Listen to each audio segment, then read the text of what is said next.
It's my last morning in London and been kind of almost sort of putting off sleeping in on, can you open the door please?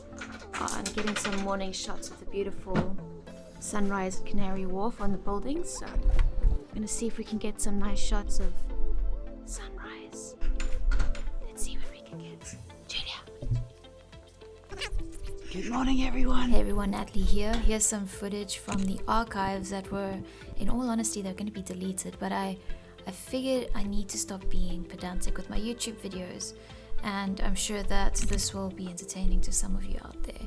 Now, this was the last morning that we spent house sitting this place, and we decided to go for a little morning stroll before work. I'd recently obtained the Sigma Art 14-24 f2.8 for my Panasonic S5, and as you'll see in this video, I wasn't quite prepared for the various aspects of shooting with such a wide-angle lens that is in fact not rectilinear, so a lot of distortions.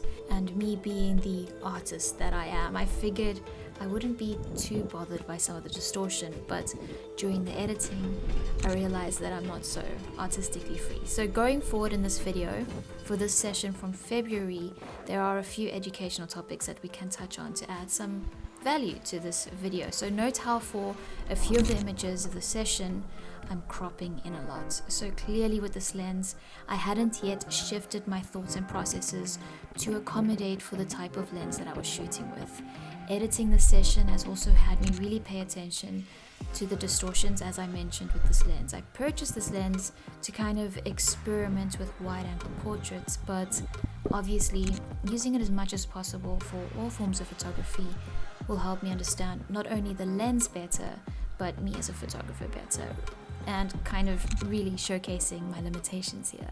Most notably my composition and exposure, and these are two of the fundamentals of photography that I feel I really shouldn't be screwing up this badly anymore.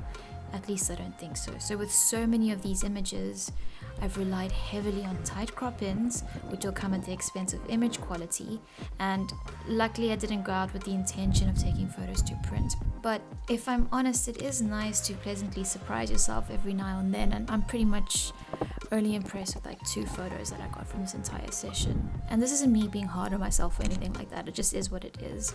Also note how my underexposing these images has left me no choice really but to create a bunch of HDR type of images, which aren't quite my favorite styles of editing. I mean, HDR can work really nice for various forms of images, but I'm not particularly drawn to it on the most part. But overall, that was this little session, a little POV style video that I hope you enjoyed, and maybe you could have learned something from it. Learn from my mistakes. Learn from my mistakes, folks. Alright, thanks for being here, and here are a couple of bonus shots for you. Bye guys.